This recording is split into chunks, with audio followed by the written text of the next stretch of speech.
Hello everyone. तो कल जैसा कि हमने संसर्ग और सन्निपातिक जो दोष होते हैं उन तक पढ़ लिया था। कि जब दो दोष मिलके जो क्षय और वृद्धि करने का काम करते हैं तो वो संसर्ग है, और जब तीनों दोष मिलके जो क्षय और वृद्धि करने का काम करते हैं तो वो सन्निपातिक कहलाता है। तो हम आज जो है नेक्स्ट श्लोक देखेंगे इसका, जो कि है आपके धातुओं के बारे में। तो इसके पहले तक जो है वो दोषों का जो इंट्रोडक्टरी पोर्शन है वो खत्म हो गया है, और अब यहाँ से जो आएगा वो धातुओं का आएगा। तो सबसे पहले हम ये जानेंगे कि धातु होती क्या है। जैसे हमने दोष के बारे में देखा था कि दूषणा दोष, जो खुद को या दूसरों को जो दूषित करने का काम करते हैं वो दोष कहलाते हैं। और ये जो धातु हैं इनको धातु क्यों बोलते हैं, तो इसका जो एक निरुक्ति वाला जो श्लोक रहता है वो होता है धारणात धातवा, अर्थात जो धारण करने का काम करे, शरीर को, पूरे शरीर को, सभी चीजों को, जो शरीर के अंदर जितनी भी चीजें उनको जो धारण करने का काम कर रहा है वो क्या है, आपकी धातुएं हैं। अब आप यहाँ पर ये श्लोक में देखेंगे कि रसात, रस असरक है ना, तो रस, अस्त्रक, मांस, मेद, अस्थि, मज्जा, शुक्राणी, धात्वा, सप्त दूष्यः। ये क्या है, दूष्य। इनको आप देखेंगे कि इनको इन्होंने क्या टर्म दे दी, यहाँ पर धातु टर्म नहीं दी है, इनको दूष्य टर्म दी है। दूष्य टर्म इनको क्यों दी गई है, क्योंकि ये दोषों के द्वारा दूषित किए जाते हैं। दोषों के द्वारा, खुद की वजह से, खुद के कम या ज्यादा होने की वजह से इनको कोई प्रभाव नहीं पड़ता है। जब कोई दोष अपना जो बैलेंस लेके चल रहे हैं, जो दोष अगर वो उनके बैलेंस से हटेंगे तब जाके वो इनको दूषित करने के लिए आ जाएंगे। इसलिए इनको दूष्य क्या कहा गया है, जो दूसरों के द्वारा दूषित हो रहा है वो क्या है, दूष्य है। ठीक है। अब इसमें अपन देखेंगे कि किन किन की चर्चा की गई है। ये टोटल कितने हैं नंबर में, 7 है। क्या क्या है वो 7 चीजें। रस, रस आप किस चीज को बोल सकते हैं, जो भी हमारी बॉडी का जो एक आप लिम्फ बोल सकते हैं या प्लाज्मा बोल सकते हैं, ऐसा संहिता में कहीं पर भी वर्णन नहीं, ठीक है, पर आप इसको बोल सकते हैं समझने के लिए कि किस तरीके से समझे, क्योंकि आयुर्वेद में ये बहुत पहले लिखा गया है। तब हमको कोई पिक्चर नहीं दी गई कि वो एग्जैक्ट होता क्या है, किस तरीके का होता है। तो रस जो है आप इसको अपना लिम्फ या प्लाज्मा या किसी भी तरीके का फ्लूइड समझ लीजिए। फिर जो आता है अस्त्र, अस्त्र क्या है आपका, रक्त, यानी कि ब्लड जो है वो आपका अ, जो है अश्र है या रक्त धातु है, ठीक है। फिर जो अश्र है वो रक्त का ही पर्याय है। फिर इसके बाद आता है मांस। मांस आपका क्या कहलाएगा, कोई भी जो है आप यहाँ पर मसल जो है वो आपका मांस धातु कहलाएगा। इसके बाद जो आएगा मेद, तो मेद क्या है, आप फैट टिश्यू, एडिपोज टिश्यू वो भी है, वो आपके मेद के काम में, मतलब मेद धातु से आप उसको समझ सकते हैं। फिर इसके बाद अस्थि, अस्थि बोन है ना, उसी का पर्याय है वो। और ये मेन हमारा स्केलेटल सिस्टम आप एक तरीके से समझ सकते हैं, वही अपनी अस्थि है ना। तब फिर इसके बाद जो आएगा आपका मज्जा आएगा। आप मज्जा से क्या समझेंगे, जो आपका बोन मैरो है या जो नर्वस टिश्यूज जो भी है, जो आपके ब्रेन को या आपके बोन्स को अंदर से नरिश करने का काम कर रहे हैं, वो सभी आपके मज्जा में आ जाएंगे। और शुक्र इसके बाद क्या आएगा, केवल मेल में नहीं, सभी ह्यूमन में शुक्र धातु बोली गई है आयुर्वेद के अकॉर्डिंग। तो ये शुक्र क्या है, ये आपका रिप्रोडक्टिव टिश्यू, कुल मिला के ऑल ओवर रिप्रोडक्टिव टिश्यू जो भी है आपकी बॉडी के अंदर, ये वो बोला गया है कि शुक्र आपका रिप्रोडक्टिव टिश्यू। तो हम क्या देखेंगे कि सबसे पहले अस्थि हमारे पास, एक हमारा जो बोन जो हमारा सिस्टम बनाने का काम कर रही है, कि एक एक ढांचा आपके पास होना चाहिए, वो अस्थि है। उसके ऊपर आपको एक कवरिंग चाहिए है, जो आपको कौन दे रहा है, मांस दे रहा है, जो मसल बनाने का काम कर रहा है।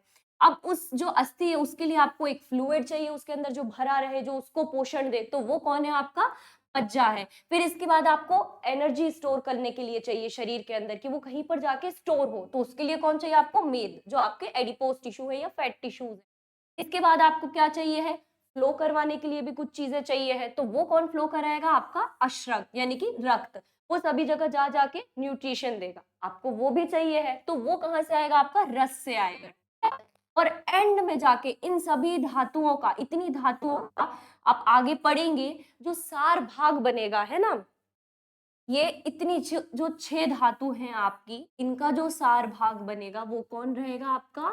शुक्र धातु रहेगा। यानी कि पूरी धातुओं का जो एसेंस निकल के आ रहा है, वो आपका शुक्र में आ रहा है, ठीक है?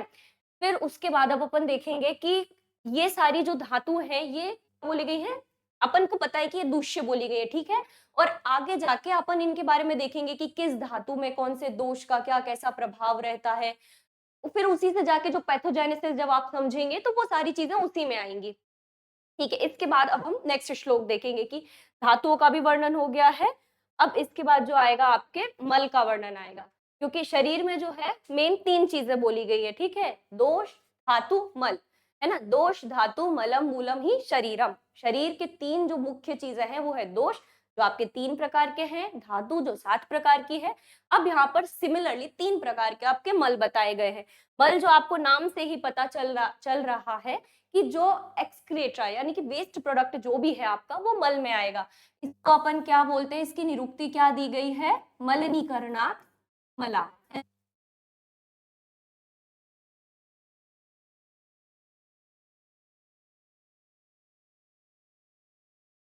ठीक है, जो मलिन करे चीजों को, जो गंदा करे, वो क्या है आपका? मल। तो दूषणात् दोषा, धारणात् धात्वा, मलिनीकरणात् मला। ठीक है, ये अष्टांग में आपको कहीं पर भी लिखना नहीं है, ठीक है? क्योंकि ये निरुक्तियां ये दूसरी संहिताओं से है, आपको अष्टांग में नहीं लिखनी है, सिर्फ आपके नॉलेज पर्पज से ये आपको बताई गई है। क्योंकि जिस सब्जेक्ट का आपका पेपर हो रहा है, आपको उस सब्जेक्ट से बाहर अभी नहीं निकलना है। क्योंकि केवल अष्टांग का पेपर हो रहा है तो चीजें आपको अष्टांग की ही लिखनी है, उसमें चरक की चीजें आप मिक्स करके नहीं लिख सकते, वो आपको कोई मार्क्स नहीं प्रोवाइड करेंगे, उल्टा एक इंप्रेशन बिगाड़ेंगे आपका कि आपको अष्टांग का नहीं आता इससे आप उसमें चरक की चीजें लिख रहे हैं। ठीक है, तो ये सिर्फ आपके अंडरस्टैंडिंग पर्पज से है। ठीक है, तो मलह कौन कौन से बोले गए हैं? मूत्र, शक्रत और स्वेद आदयो अपीचा। अब यहाँ पर इन्होंने आदि भी लगाया है। पहले हम इन 3 टर्म्स को समझेंगे कि ये इनसे क्या कहना चाह रहे हैं। ठीक है, ये मूत्र, शक्रत और स्वेद को समझेंगे। तो जो मूत्र है, नाम से ही पता है आपके यूरिन की बात चल रही है यहाँ पर। शक्रत जो है वो आपके पुरीष, है ना? पुरीष क्या है आपका? फीकल मैटर है, स्टूल है, उसको पुरीष बोला है, ये उसी का पर्याय है। और जो स्वेद है वो क्या है आपका? स्वेट है, ठीक है? ये आपका स्वेट बोला गया है, स्वेद। तो ये तीनों क्या है? ये वेस्ट प्रोडक्ट है आपकी बॉडी के, ठीक है? तो इन तीनों को बोला गया है 3 मोस्ट इंपॉर्टेंट मल। अब इसके बाद जो ये आदि टर्म बोली गई है वो किसके लिए बोली गई है? तो हमारी आंख का भी मल होता है, हमारी नाक से भी मल निकलता है, हमारे कान से भी मल निकलता है, नेल्स के बीच में भी मल फंस जाता है। तो वो सारी चीजें जो रहती है वो सब आदि के अंतर्गत आ जाती है ना?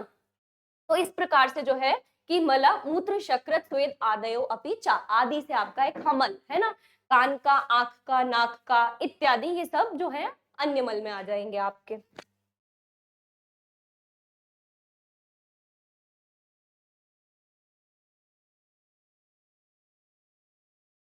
ठीक है, अब हम नेक्स्ट श्लोक देखेंगे जो सभी संहिताओं में आपको एक कॉमनली देखने को मिलेगा, बट सभी के श्लोक अलग अलग रहेंगे। तो ये क्या बोल रहे हैं? वृद्धि समाने सर्वेशम विपरीत विपर्यया। वृद्धि समानय सर्वेशम यानी कि सभी पदार्थ जो भी सिमिलर होंगे, है ना, जो भी ड्रग्स सिमिलर गुण में सिमिलर हो सकते हैं, वो क्या कहलाए जाएंगे? वो क्या करेंगे कि जो आपके सिमिलर सब्जेक्ट्स हैं बॉडी के अंदर जो पाए जा रहे सब्सटेंसेस जो है वो किसमें आएंगे? वृद्धि करने के उसमें आ जाएंगे। यानी कि जैसे आप मांस का अत्यधिक सेवन कर रहे हैं तो उससे आपकी बॉडी के अंदर मांस की वृद्धि होगी, ठीक है? अगर आप कोई सी भी ऐसी चीज का ज्यादा सेवन कर रहे हैं जो उष्ण है तो उष्णता की वृद्धि करेगा वो आपके शरीर में जाके। कोई आप ड्राई चीज ज्यादा खा रहे हैं तो वो वात की वृद्धि करने का काम करेगा। कोई आप ज्यादा मीठी चीज खा रहे हैं तो वो कफ की वृद्धि करने का काम करेगा, क्योंकि मीठी चीज है, मधुर है, गुरु है।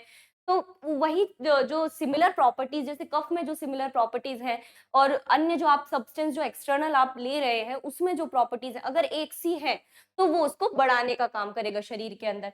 तो शरीर से संबंधित उक्त वादी दोष, रस आदि धातुएं तथा मलों के समान गुण धर्म वाले पदार्थों का सेवन करने से उनकी क्या होती है? वृद्धि होती है।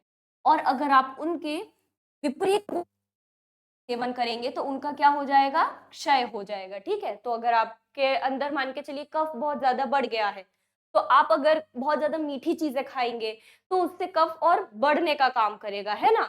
पर अगर आपके शरीर में कफ बढ़ गया है और आप उष्ण चीजें खा रहे हैं, है ना, जो गर्म है चीजें, जैसे आपने जो त्रिकटु है ना, जैसे आप अदरक का कुछ पानी ले रहे हैं, रस ले रहे हैं, है ना, और शुंठी जो काली मिर्च है, इन सबको अगर आप काढ़ा बना के ले रहे हैं तो वो उस कफ को काटने का काम कर देगा।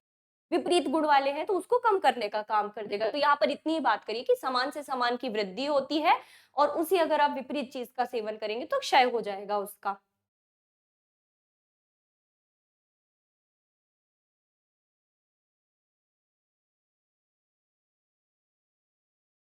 ठीक है, अब दोष हो गए, धातु हो गए, मल हो गए, उनकी क्षय वृद्धि के बारे में बता दिया कि वो कैसे बढ़ेंगे या कैसे उनको कम किया जा सकता है। अब हम आएंगे रसों के ऊपर। ठीक है, रस क्या होते हैं आपके, 6 प्रकार के रस होते हैं। रस मतलब जिसका ज्ञान आपको आपकी जिह्वा यानी कि रसन इंद्रिय के द्वारा हो रहा है, वो रस है। ठीक है, तो अब ऑब्वियसली अपन रस से सभी लोग इस टर्म से अवगत है, सभी को पता है। आप मीठा खाते हैं तो मधुर रस है, आप तीखा खाते हैं, आप कुछ कशैली चीज खाते हैं, आप खट्टा खाते हैं, आप नमकीन भी खाते हैं, तो ये वही सब रस, उनके बस थोड़े से अलग टर्म्स लिखे गए हैं, यहाँ पे आयुर्वेदिक टर्म्स लिखे गए हैं जो उस जमाने में प्रचलित थे। तो वो क्या क्या है, रसा, स्वादु, अम्ल, लवण, लवणाती, नहीं लवण, तिक्त, उष्णक, है ना, कषायकाः, षड द्रव्यम आश्रितास्ते, चा यथा पूर्वम बलावः। ये 6 प्रकार के रस बोले गए हैं। ठीक है, 6 है। क्या क्या है ये, स्वादु यानी कि मीठा, अम्ल यानी कि खट्टा, लवण यानी कि नमकीन, तिक्त यानी कि नीम अर्थात तथा चिरायते यानी कि कड़वी चीज है। उषण, उषण किसको बोला गया है, कटु को उषण बोला गया है यहाँ पे, है ना, कटु, ये इसका पर्याय है। जैसे कि काली मिर्च, ये जो भी चीज तीखी हो वो चीज कटु है। अब आपको कंफ्यूज नहीं होना है, कड़वा है, उषण या कटु तीखा है। ठीक है, तथा जो लास्ट बोला गया है कषाय, अर्थात कसैला, हरित की। ठीक है, या जो भी कसैले पदार्थ जैसे आंवला वगैरह जो रहता है कसैले पदार्थों में आता है, तो वो सब चीजें हैं। अब ये सभी रस भिन्न भिन्न द्रव्यों में पाए जाते हैं।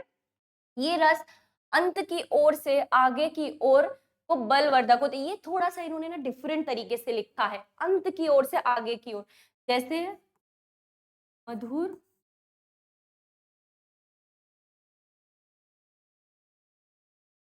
और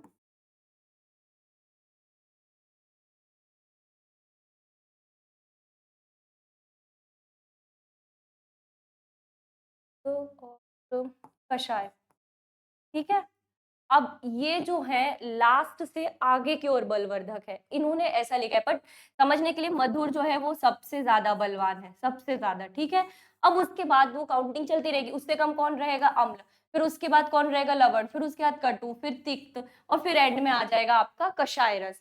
तो चा यथा पूर्वम बलावहा, यथा पूर्वम यानी कि आगे से ये बलवान है, फिर ये है, फिर ये, मतलब सबसे ज्यादा बलवान ये है, फिर उसके बाद कम ये, फिर ये कम ये, फिर कम वो, है ना। तो लास्ट तक जाके सबसे ज्यादा वीक हो जाएगा और स्टार्टिंग में जो है वो ही सबसे ज्यादा बलवान रहेगा। हरित कसैले पदार्थ में आपका क्या आएगा, हरितकी आएगा। तिक्त यानी कि जो कड़वा है उसमें क्या आएगा, नीम अथवा चिरायता और बाकी की चीजें आ जाएंगी। उषण यानी कि जो तीखा है, काली मिर्च है। स्वादु यानी कि जो मीठा है, बहुत सारे पदार्थ है मीठे। फिर अम्ल जो खट्टा है, नींबू जैसी चीज। लवण जो नमकीन है, अपने सौवीर, अन्य प्रकार के जो लवण बोले गए हैं, वो सब चीजें इसमें आ जाएंगी। तो ये इस प्रकार 6 रस की चर्चा यहाँ पर की गई है। सबसे ज्यादा स्ट्रॉन्गेस्ट जो यहाँ पर बोला है वो मधुर है, सबसे ज्यादा स्ट्रॉन्गेस्ट, है ना, स्ट्रॉन्गेस्ट।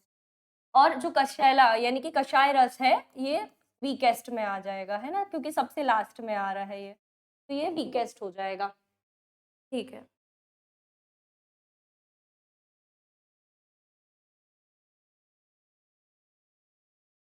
इसके बाद हम क्या देखेंगे कि ये रसों का जो दोषों के ऊपर प्रभाव रहता है ना, वो किस प्रकार से रहता है। तो श्लोक में इस प्रकार से बताया है, तत्राद्या मारुतम दंती त्रयस तिक्तादया कफम कषाय तिक्त मधुरा पित्तमन्येतु कुर्वते। ठीक है, ये क्या बोलना चाह रहे हैं यहाँ पे कि तत्र आद्या, है ना, आद्या यानी कि स्टार्टिंग। तो जो स्टार्टिंग के 3 रस है, आपको इन रसों का सीक्वेंस याद रखना है, और अम्ल लवण कटु तिक्त कषाय। तो जो स्टार्टिंग के 3 जो रस है वो क्या करेंगे, मारुतम हनंती, अर्थात वात को कम करने का है।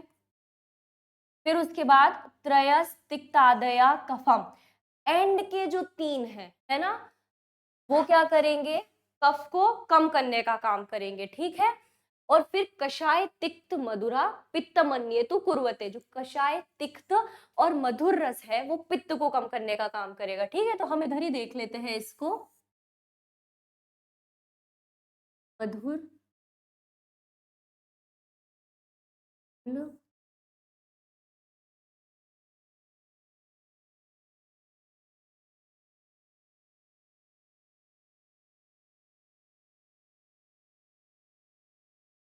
ठीक है,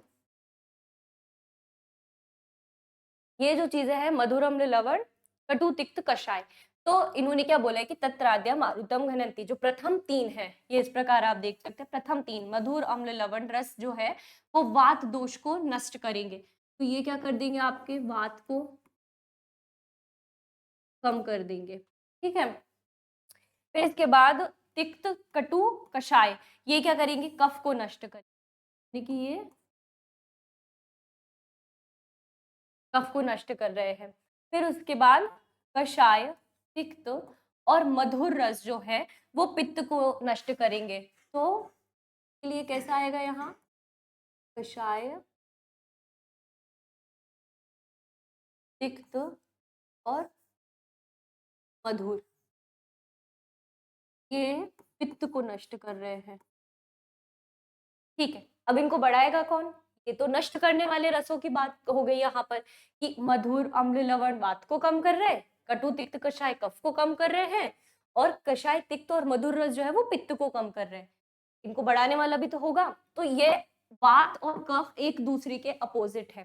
ठीक है, तो जो वात को कम कर रहा है वो कफ को बढ़ाने का काम कर रहा है, और जो कफ को कम करने का काम कर रहा है वो क्या कर रहा है, वात को बढ़ाने का काम कर रहा है।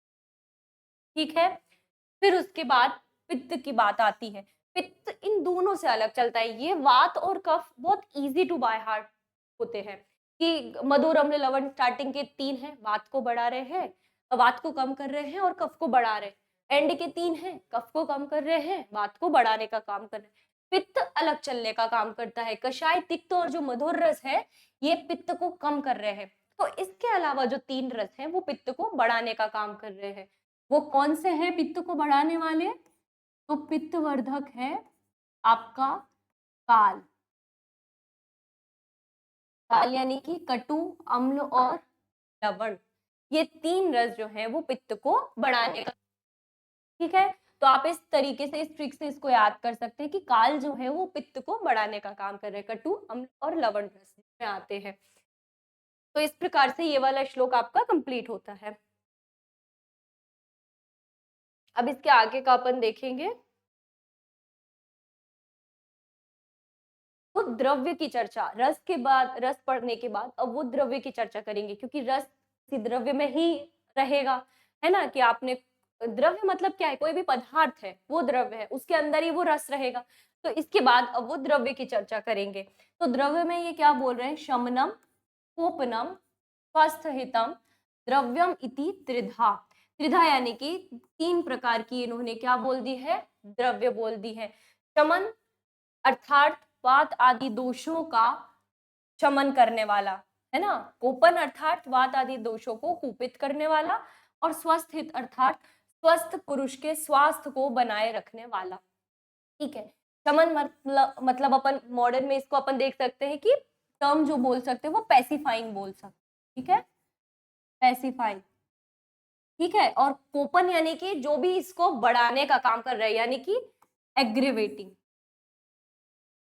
एग्रीवेटिंग। ठीक है, और स्वास्थ्य हित तो मतलब कि स्वास्थ्य को बनाने का काम कर रहा है, जो हेल्थ है आपकी उसको मेंटेन करने का काम कर रहा है जो, वो इसमें आ जाएगा।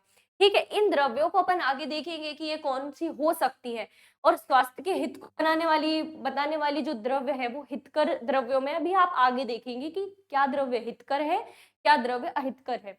जो हितकर द्रव्य रहेंगी, वो स्वास्थ्य को बनाएँगी, जो अहितकर द्रव्य है, वो या तो आपके दोषों को कम करेंगी या तो दोषों को बढ़ाएँगी। दोषों का कम होना भी बुरा होता है अगर वो उनके लेवल से कम हो जाए और उनका एकदम से बढ़ना भी खराब होता है। ठीक है? तो इस प्रकार से ये 3 प्रकार की जो है द्रव्य बता दी गई है, शमनम, कोपनम, स्वास्थ्यतम।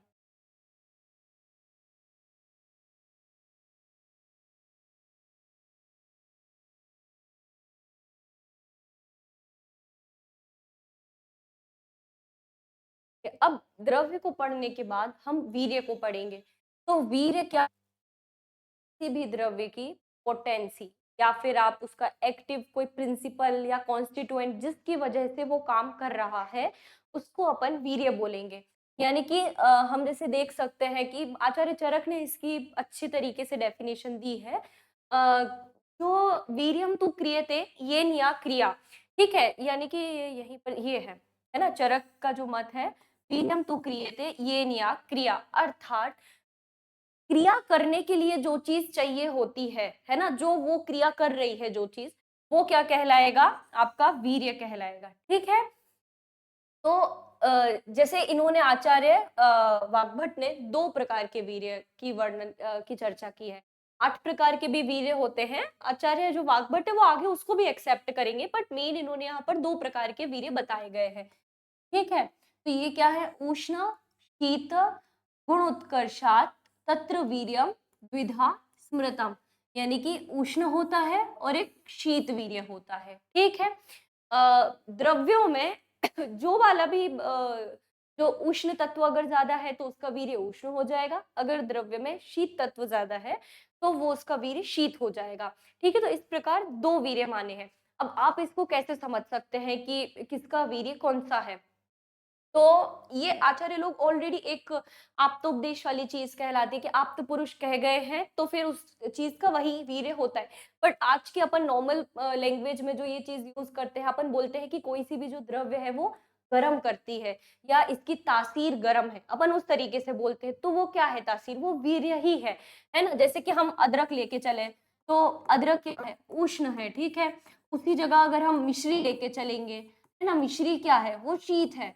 तो इस प्रकार से हम इस चीज को समझ सकते हैं। अब ये जो आगे काम करेंगी ना, ये इसी बेसिस पे करेंगी कि जो अदरक है वो आपका एडिमा कम करने का काम करेगा, कफ को कम करने का काम करेगा। मिश्री जो है वो आपके कफ बढ़ाने का काम कर सकती है या वात को कम करने का भी काम कर सकती है, क्योंकि वात और कफ एक दूसरे के अपोजिट चलते हैं एक तरीके से। ठीक है?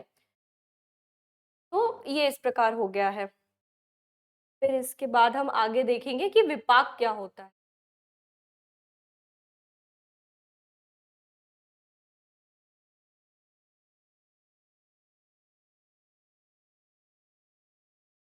त्रिधा विपाको द्रव्यस्य स्वादु अम्ल कटुकात्मकः। ये क्या बोल रहे हैं? विपाक होता क्या है? सबसे पहले जब आपने कोई भी खाना खाया है ना, या कुछ भी आपने इनटेक किया है, उसके बाद उसका जब पूरा डाइजेशन हो जाएगा तो उस डाइजेशन की जो एंड रिजल्ट जो बनेगा आपके लिए, एंड में जो चीज बनेगी, है ना, आपने कुछ भी खाना खाया उसके बाद जो एंड प्रोडक्ट आ रहा है वो विपाक बोला गया है। ठीक है? जैसे कि इसकी डेफिनेशन यहाँ पर आगे मिलेगी आपको।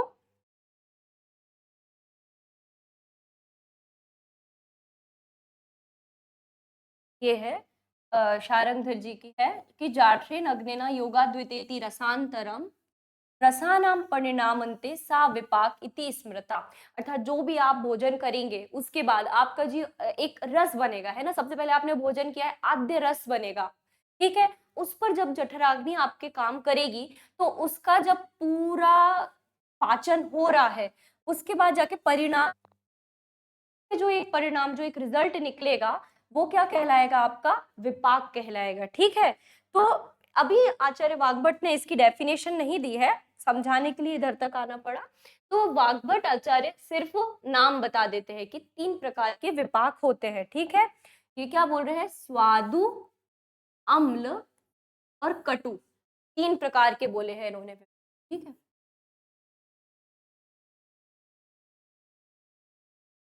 स्वादु, अम्ल और कटु। तो यहाँ पर जो स्वादु है वो क्या है? किन रसों को, कौन से रसों का अगर आप सेवन करेंगे तब जाके आपको स्वादु विपाक मिलेगा, ठीक है? उसको रस के अकॉर्डिंग उन्होंने डिवाइड कर दिया है, ठीक है? 3 प्रकार के विपाक बनेंगे। आप भोजन कर रहे हैं, भोजन में आपका रस जरूर जा रहा है ना? आप मधुर बहुत ज्यादा सेवन करेंगे तो आपका विपाक क्या निकलेगा एंड में जाके? मधुर विपाक ही निकलेगा। पर 6 विपाक नहीं होते हैं, विपाक 3 ही होते हैं, ठीक है? तो स्वादु विपाक में आपका क्या आएगा? मधुर और लवण, ठीक है? अम्ल विपाक में आपका अम्ल रस आएगा, ठीक है?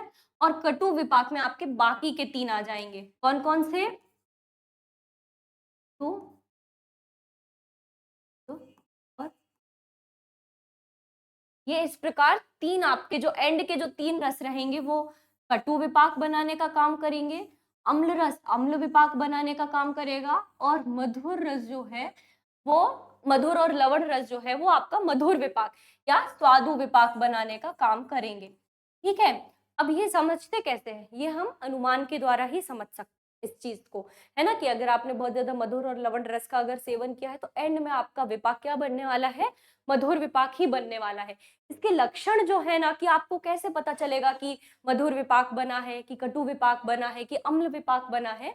तो इसका वर्णन आचार्य चरक ने विस्तृत रूप से किया है, जब उन्होंने लक्षण भी बताए हैं कि अगर आपका मधुर विपाक बन रहा है तो उसके क्या लक्षण मिलेंगे? पुरीष अच्छा निकलेगा, शुक्र जो धातु है वो बहुत अच्छी बनेगी। तो इस प्रकार के कुछ लक्षण उन्होंने वहां पर बता के रखे हैं। यहाँ पर हमें इतना ही पढ़ने को मिलता है।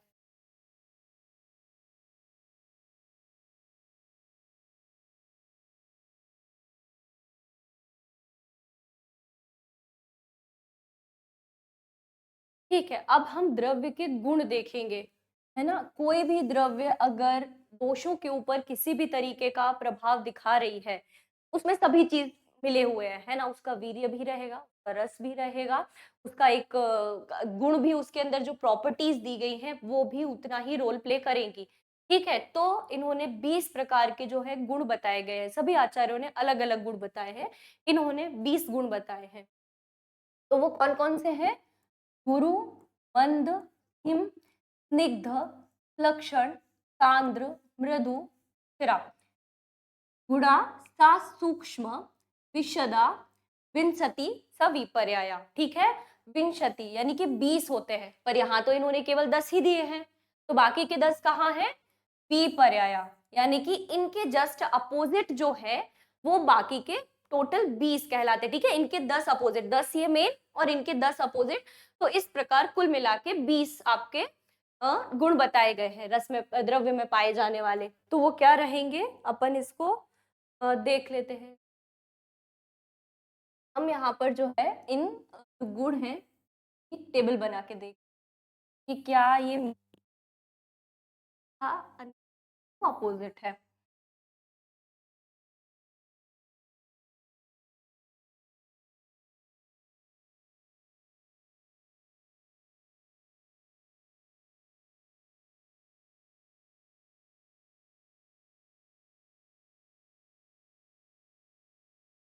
ठीक है, तो मेन जो 10 है वो गुरु, मंद, स्निग्ध, लक्षण,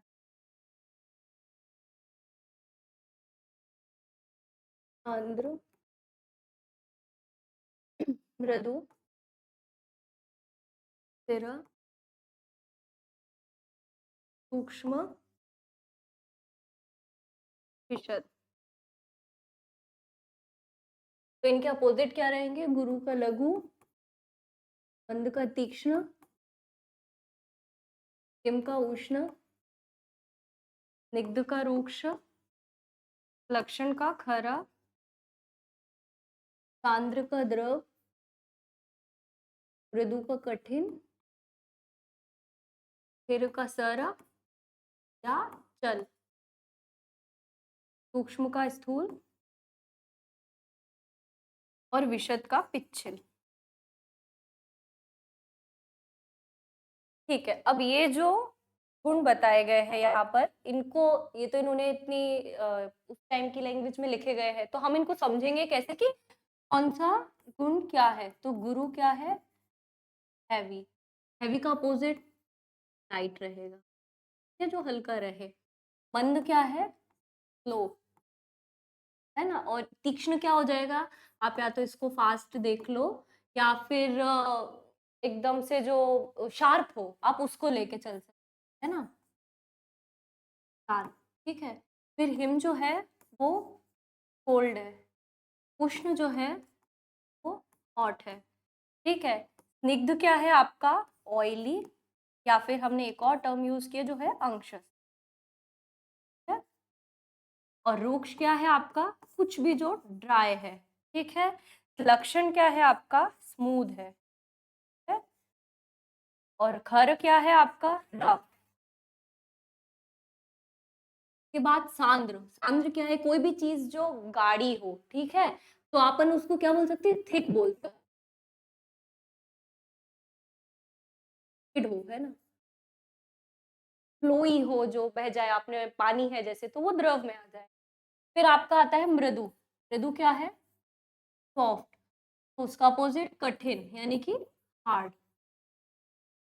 ठीक है, स्थिर यानी कि स्टेबल, आपने रख दिया, वो रखा है, स्थिर है वो। ठीक है, इसका आएगा सर या चल, यानी कि मोशन।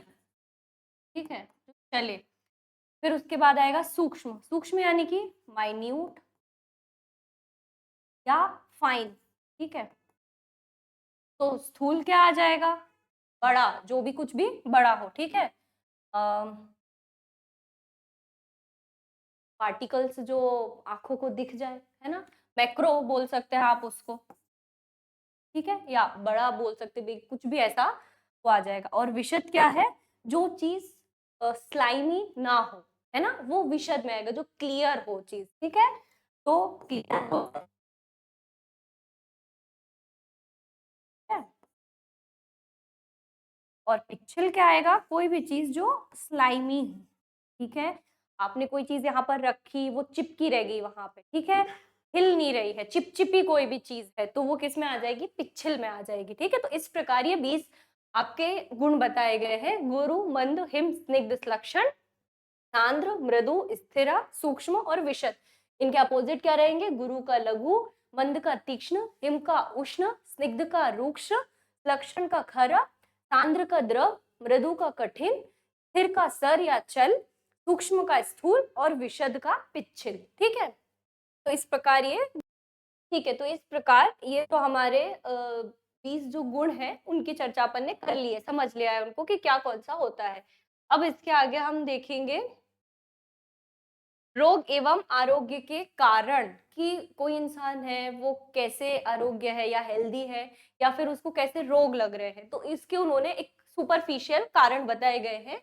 तो क्या बोला गया है इस श्लोक में कि काल, अर्थ, कर्मणाम योगो, हीन या अति मात्र का, है ना, हीन, मिथ्या, अति मात्र का, सम्यक योगश्च विज्ञेयो, रोग आरोग्य, रोग आरोग्य कारणम। तो काल, अर्थ, कर्म के हीन योग, योग एवं अति योग रोग या रोग की उत्पत्ति में एकमात्र कारण होते हैं, तथा काल, अर्थ और कर्म का सम्यक योग आरोग्य का एकमात्र कारण होता है।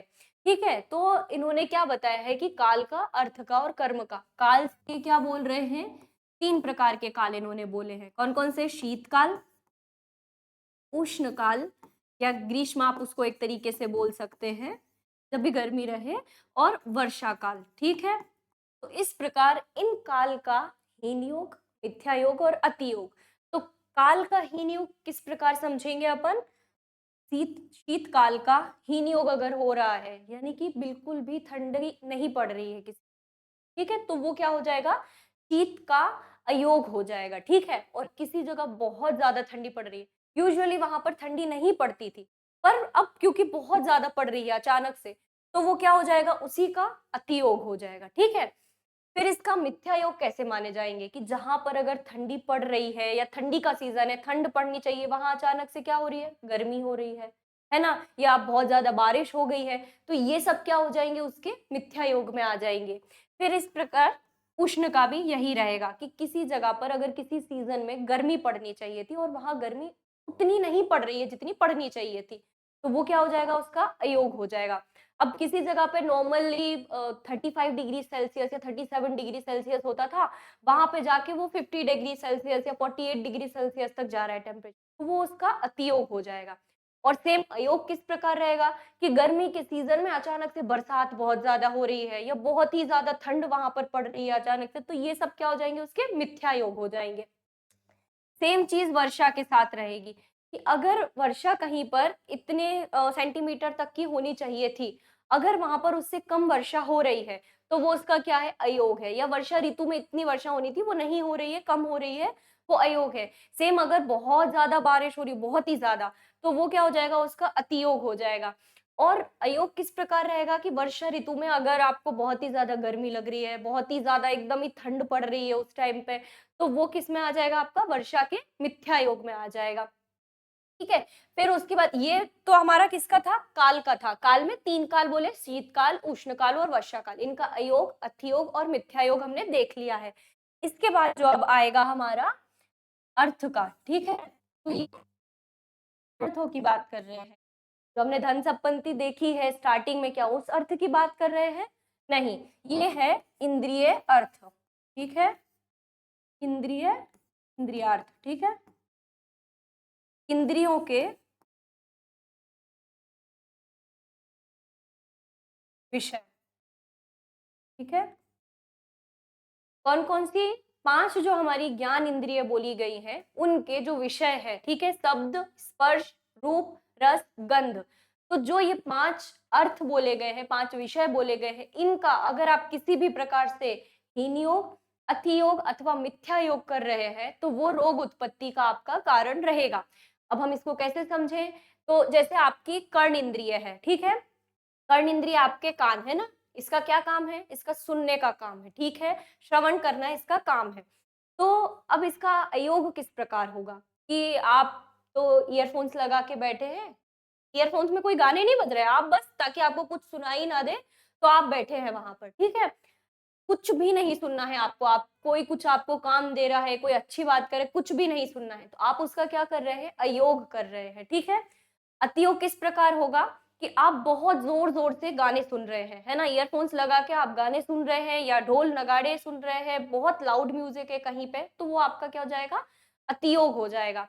मिथ्या योग किस प्रकार होगा कि कोई अगर आपसे आके बुरा-भला बोल रहा है, ठीक है? कि बहुत कड़वी बातें, गाली दे रहा है, कुछ भी कर रहा है, तो आप गलत चीज़ें सुन रहे हैं, तो वो आपकी कर्ण इंद्रिय का मिथ्या योग हो जाए, ठीक है? इसी प्रकार हम हमारी दूसरी किसी चक्षु इंद्रिय को लेके चलते हैं, ठीक है? चक्षु इंद्रिय का अतियोग कब होगा? जब आप बहुत ही ज़्यादा कुछ भी चीज़ हो, ठीक है? बहुत ज़्यादा उसका यूज़ कर रहे हैं। आपने लैपटॉप आप 13-13 घंटे लैपटॉप चला रहे हैं, 15-15 घंटे फ़ोन चला रहे हैं, कुछ भी देख रहे हैं जिसमें आपका अतियोग हो रहा है उस इंद्रिय का। अयोग किस प्रकार होगा? आप तो आँख बंद करके बस ध्यान में बैठे हैं, आप ना पढ़ाई कर रहे हैं, ना आप फ़ोन पे ही कुछ देख रहे हैं, ना टीवी ही देख रहे हैं, कुछ यूज़ नहीं कर रहे हैं। आप बस एक आँख बंद करके बैठ गए एक जगह पे, तो ये अयोग हो जाएगा। अब इसका मिथ्या योग किस प्रकार होगा कि अगर जो चीज़ आपके लिए अच्छी नहीं है, जो चीज़ आपके लिए सही नहीं है, अगर आप वो चीज़ देख रहे हैं, तो वो आप अपनी चक्षु इंद्रिय का मिथ्या योग कर रहे हैं। इसी प्रकार अन्य इंद्रियों के भी मिथ्या योग, अयोग एवं अतियोग होते हैं, वो हम आगे देखेंगे। तो ये हमारा था अर्थ का, अर्थ यानी कि जो इंद्रियार्थ बोले गए हैं उनका। अब हम देखेंगे कर्म का। तो कर्म क्या है? किन कर्मों की बात चल रही है? सभी प्रकार के कर्मों की यहाँ पर बात चल रही है, ठीक है? आपके 3 प्रकार के जो कर्म बोले गए हैं, कायिक, वाचिक एवं मानसिक, ठीक है? इनका हीन योग, अति योग एवं मिथ्या योग तो कायिक कर्म जो हैं आपके, उनका अतियोग क्या होगा? जैसे कि आप बहुत ही ज़्यादा चला-फिरी कर रहे हैं, बहुत ही ज़्यादा आप एक्सर्शन वाला काम कर रहे हैं, तो वो आपकी कायिक जो भी है ना, उनका अतियोग, या फिर आप मार-पीट कर रहे हैं किसी के साथ, या फिर बहुत ही ज़्यादा कुछ हेवी वाला कुछ ऐसे ड्यूटी वर्क कर रहे हैं, तो वो आपका कायिक वाले अतियोग में आ जाएगा। है ना? इसका अयोग क्या आएगा कि आपकी तो एकदम ही सेडेंटरी लाइफ़स्टाइल है, आप कुछ कर ही नहीं रहे हैं, ठीक है? और इसी के अगर जो मारपीट वाला है, वो मिथ्या योग में आएगा आपके काय के, ठीक है? तो अगर आप या तो आप कुछ भी नहीं कर रहे हैं काय से, तो वो अयोग है। आप उसका बहुत ही ज़्यादा कुछ एक्सर्शन वाला या काम-धाम कर रहे हैं इस प्रकार का, तो वो अतियोग रहेगा। अब आप उसी काय का अगर दुरुपयोग कर रहे हैं, आप अच्छे पावरफुल हैं, मस्कुलर हैं, तो आप मारपीट का काम कर रहे हैं, तो वो आपका मिथ्या योग आ जाएगा। इसी प्रकार वाचिक, वाचिक का किस प्रकार रहेगा कि कोई अगर बहुत बोलने का काम करता है, दिन भर किसी का मुँह नहीं रुक रहा है, बोल रहा है, बहुत ज़्यादा बातें कर रहा है, तो वो वाचिक का यानी कि आपकी वाक इंद्रिय का अतियोग कर रहा है। और बिल्कुल ही नहीं बोल रहा है, मौन धारण करके बैठा है कि उसको तो बात ही नहीं करनी है, कुछ अच्छा ना बुरा, कुछ भी नहीं बोल रहे, तो वो आपका क्या है? अयोग है वाचिक का। अब इसके बाद इसका मिथ्या योग क्या रहेगा? तो वही जो सभी आजकल करते हैं, निंदा करना किसी की, किसी को गाली देना या हमेशा कुछ बुरा-बुरा ही बोलना है, तो वो सब आप क्या कर रहे हैं? मिथ्या योग कर रहे हैं अपनी वाक इंद्रिय का। फिर इसके बाद आता है मानसिक। मानसिक अर्थात ये एक बीमारी जो अतियोग की है ना, वो सभी को लगी हुई है। ओवरथिंकिंग, कोई एक विषय है जिसको आपको नहीं सोचना, आप बहुत ही उसको सोच रहे हैं, तो आप क्या कर रहे हैं? मानसिक जो कर्म है ना, उनका अतियोग कर रहे हैं। दूसरा है कि किसी विषय पे आपको सोचना चाहिए, पर आप तो बिल्कुल केयर फ्री बैठे हैं, कुछ नहीं सोच रहे, हम यूज़ ही नहीं कर रहे हैं हमारे मन का, तो वो क्या हो जाएगा? उसका अयोग हो जाएगा कि नहीं सोचना, कुछ नहीं करना उस दिमाग। मिथ्या योग क्या आएगा कि आप बुरा-बुरा ही सोच रहे हैं किसी के बारे में, कुछ भी गंदा सोचना, बुरा सोचना कि इसको तो मैं ऐसे करूँगा, मारूँगा, ये करूँगा या गंदी चीज़ें सोचना, वो सब आपका मानसिक के मिथ्या योग में आ जाएगा कर्म के। तो इस प्रकार हमने काल, अर्थ और कर्म का हीन योग, अयोग मतलब हीन योग अथवा अयोग, अतियोग और मिथ्या योग देखा है। ये जो है, ये चरक के पेपर में हमारे टाइम पर 10 मार्क का क्वेश्चन आया था। तो ये एक बहुत अच्छे से प्रिपेयर करने वाला क्वेश्चन है। ये कभी भी हो सकता है आपको अष्टांग हृदय में आ जाए कि हीन योग, अयोग, मिथ्या योग है। इनके जो मतलब काल, अर्थ, कर्म के हीन या योग, मिथ्या योग दे, या इस हेडिंग से भी आपका पूछ सकते हैं। वो किसी भी तरीके से पूछ सकते हैं इस क्वेश्चन को। ठीक है? तो अब हम नेक्स्ट श्लोक देखेंगे।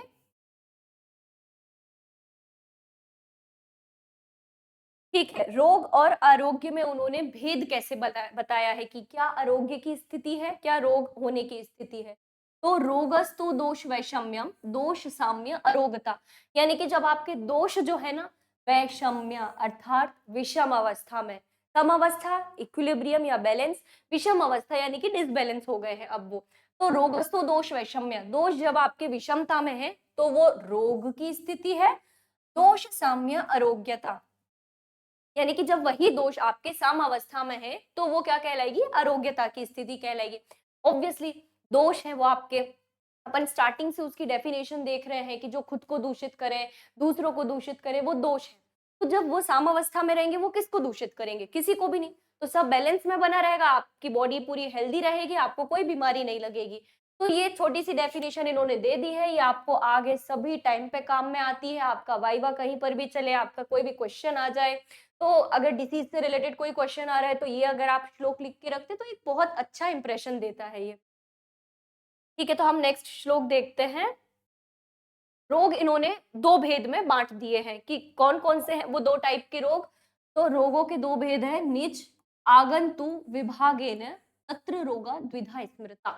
निज अर्थात आपके शरीर से संबंधित, अंदर से संबंधित, और आगंतु अर्थात जो बाहर से आए हैं। आगंतु है ना, अंदर बाहर से वो आए हैं, आपके शरीर के अंदर वो कहीं बाहर से आए हैं। तो वो कैसे अब रहेगा कि आप निज कैसे समझेंगे और आगंतुज क्या समझेंगे?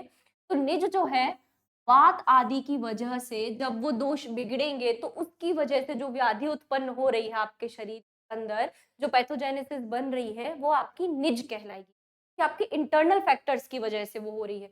एक्सटर्नल में क्या आएगा? अभिघात आदि, यानी कि आपको कुछ लग गया, सांप ने काट दिया आपको, कोई एक्सटर्नल फैक्टर यहाँ पे आया है, लकड़ी से मार दिया किसी ने आपको, वो सब की वजह से जो आपका दोष जो बिगड़ेंगे, उसके बाद बिगड़ेंगे वो दोष, है ना? तो वो वाले किस में आएँगे आपके? आगंतुज में आएँगे।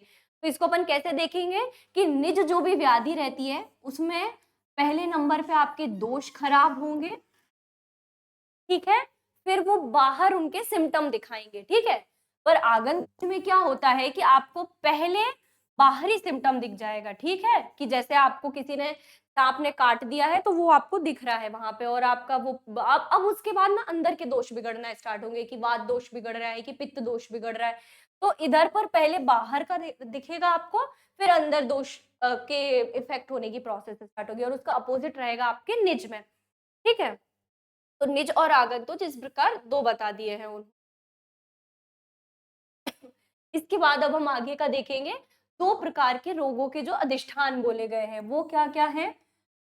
तेषां काय मनोभेदादि अधिष्ठानाम अपि द्विधा।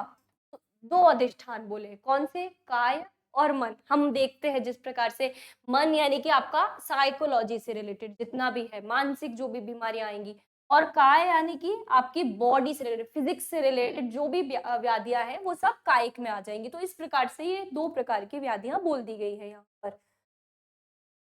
फिर उसके बाद अब क्योंकि हमने शारीरिक दोष पढ़ लिए, शारीरिक धातु पढ़ ली है, हमें मानसिक दोषों का भी ज्ञान होना चाहिए।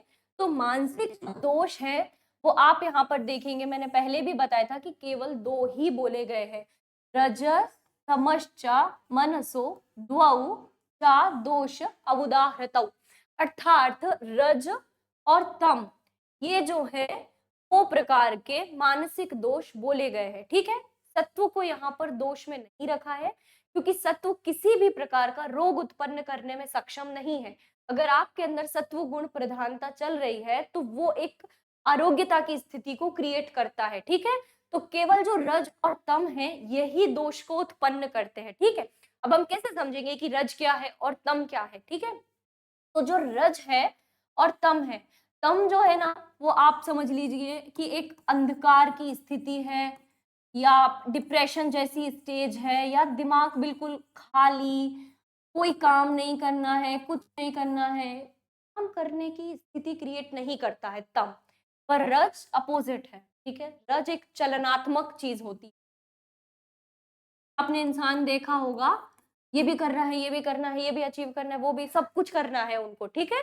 तो जो रज है, वो एक एक्टिविटी प्रोवाइड करने का काम करते हैं। बहुत ज़्यादा ये भी, वो भी सब कुछ करना है उनको, पर सब कुछ करना है, ये अप्रीतिकर होता है, ठीक है? किसी भी चीज़ में उनको प्रीति नहीं रहती है, जबकि सत्व गुण जो है, वो एक प्रीतिकर रहता है और तम तो आपका अंधकार है ही सही, ठीक है? तो इस प्रकार ये मानसिक दोषों का वर्णन किया गया है।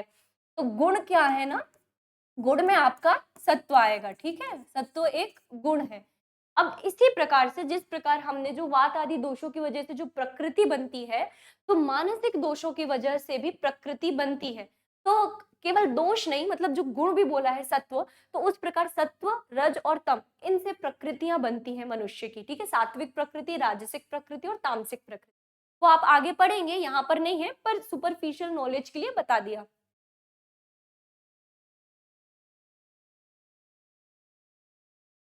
ठीक है, अब इन्होंने बताया है कि रोगों की परीक्षा कैसे की जाए। जो आप ये फर्स्ट चैप्टर अष्टांग का देखेंगे ना, इन्होंने सब कुछ पूरा आप जितना भी चरक में इधर-उधर बिखरा हुआ पढ़ेंगे ना, वो सब इन्होंने आपको एक ही चैप्टर में बता दिया है कि परीक्षा कैसे करते हैं, रोज रोग के जो अधिष्ठान है वो कहाँ होते हैं, प्रकृतियाँ कितने प्रकार की, वो प्रकृति बन कैसे रही है, रोग उत्पन्न कैसे हो रहे हैं, आरोग्य की डेफिनेशन क्या है।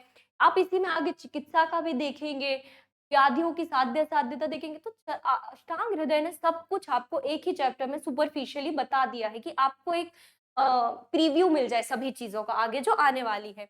तो इन्होंने आपको डॉक्टर भी बना दिया है। अब आप यहाँ से रोग की परीक्षा करने में सक्षम हो गए। कैसे? 3 प्रकार की इन्होंने परीक्षा बोली है। दर्शन, स्पर्शन और प्रश्न। परीक्षेच्छ रोगिणम। इस प्रकार आप जो है रोग संबंधी विविध प्रश्न, मतलब दर्शन से, स्पर्शन से और रोग संबंधी विविध प्रश्न पूछकर आपको रोग से पीड़ित शरीर वाले की परीक्षा करनी है, ठीक है? तो ये रोगी की 3 प्रकार की परीक्षाएं बोली गई हैं। देखकर आपको क्या दिख रहा है कि कोई आपके पास जॉन्डिस का पेशेंट आ रहा है तो पीला-पीला आपको दिख रहा है बहुत ज़्यादा। स्पर्शन यानी कि छूकर, कोई बुखार का पेशेंट आ रहा है तो आपको बॉडी उसकी गर्म समझ में आ जाएगी। और प्रश्न अर्थात आपको पूछना है कि पेट दुख रहा है अगर तो कहाँ दुख रहा है, कैसा दुख रहा है, बुखार आया था, ठंड देकर आया है, नहीं आया है, तो इस प्रकार के जो सवाल है वो आप रोगी से पूछेंगे। ठीक है, तो इस प्रकार 3 प्रकार की परीक्षाएं बताई हैं। अब अष्टांग ने तो 3 बता दी है, आचार्य सुश्रुत ने 6 प्रकार की परीक्षाएं भी बताई हैं। तो वो 6 कौन सी रहेंगी? 5 आपकी इंद्रिय के द्वारा, जो ज्ञान इंद्रिय है आपकी, है ना, शब्द स्पर्श रूप रस गंध की जो इंद्रिय है, ये विषय है, इनके द्वारा, और उसमें एक ऐड हो जाएगा आपका प्रश्न। अब यहाँ पर सोचने की बात यह है कि रसन इंद्रिय के द्वारा आप किस प्रकार परीक्षा करेंगे। तो क्योंकि आप ऑब्वियसली कोई अगर आपके पास डायबिटीज का पेशेंट आ रहा है तो आचार्य बोल के रखे हैं कि उसकी जो मूत्र है वो मधुर रहेगा, चींटियां आएंगी उसके ऊपर। ठीक है, तो एक तो इन्होंने ये बता दिया अपन को कि चींटियां आएंगी, तो फिर रसन इंद्रिय से अपन उसको टेस्ट करने तो नहीं जाएंगे किसी का भी। तो उन्होंने इसलिए बोला है कि आप रसन इंद्रिय के द्वारा जो परीक्षा बोली गई है वो अनुमान गम्य है, केवल आपको अनुमान लगाना है। अब अनुमान आप कैसे लगाएंगे? ऑब्वियसली कुछ देखकर ही या कुछ पूर्व आभास के द्वारा ही आप अनुमान लगा सकते हैं उस चीज को। तो उसमें कहीं ना कहीं आपकी इंद्रिय ही इन्वॉल्व हो रही है, अन्य इंद्रिया रसन इंद्रिय को छोड़ के। या आप रसन इंद्रिय का पेशेंट से पूछ सकते हैं कि मुंह का टेस्ट कड़वा है कि कैसा है, तो वो भी प्रश्न प्रश्न में ही आ रहा है कि आप सवाल पूछ रहे हैं तब वो उत्तर दे रहा है। तो रसन इंद्रिय जो है वो अनुमान गम्य है परीक्षा रसन इंद्रिय के द्वारा। तो ये चीज याद करने की पीजी का क्वेश्चन रहता है। ठीक है।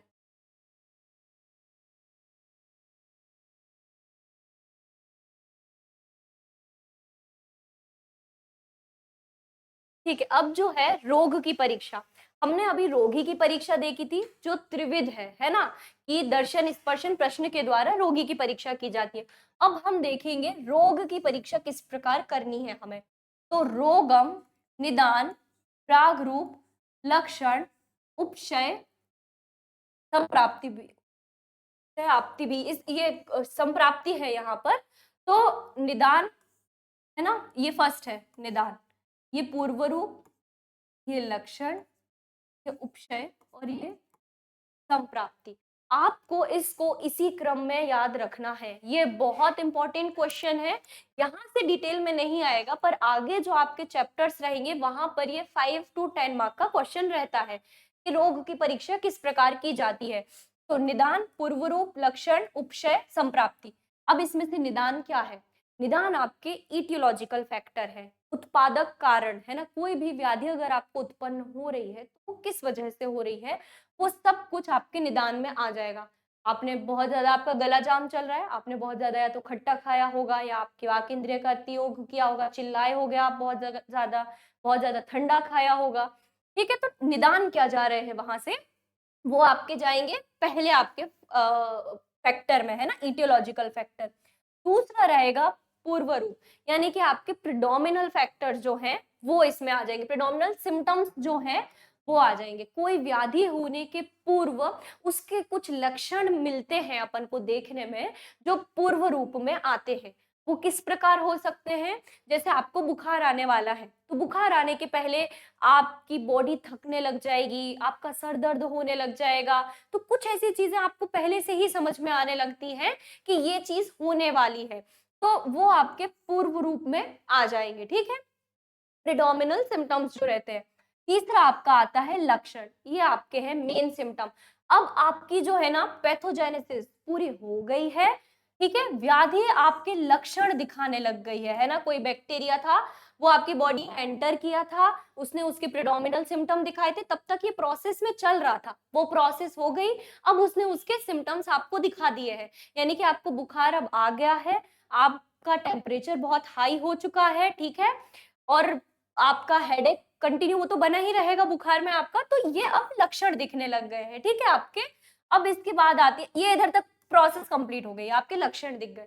अब जो है कि इसको पता कैसे लगाया जाएगा, कभी कभार उपशय जो है ना वो एक थोड़ी सी कॉम्प्लिकेटेड चीज अपन समझ सकते हैं। इसका जो निरुक्ति आती है ना वो आता है तात्म्यो ही उपशया, ठीक है, सातवें ही उपशय। उपशय में वो चीजें आती हैं जो व्याधि को पेसिफाई करने का काम करती हैं, यानी कि ऐसा खाना एंड ऐसा औषध, ऐसा विहार, विहार अर्थात चला फिरी वाला जो एक्स्ट्रा बाहर के जो फैक्टर्स आपके जो भी रहते हैं या खाना जो आपका रहता है वो ऐसे होना जो उस व्याधि को कम करे, वो सब किस में आता है? उपशय, अर्थात जो आपके लिए सात्म्य हो, हितकर हो, वो सब उपशय है। पर चरक ने थोड़ी सी अलग डेफिनेशन बताई है, उन्होंने बोला है गूढ़ लिंगम व्याधि उपशय अनुपशयाभ्याम, ठीक है। उन्होंने क्या बोला कि गूढ़ लिंगम अर्थात आप जिस प्रकार का औषध आहार विहार पेशेंट को दे रहे हो, कभी कभार उसी औषध आहार विहार से आपको पता चलता है कि छिपे हुए दोष क्या निकल के आ रहे हैं।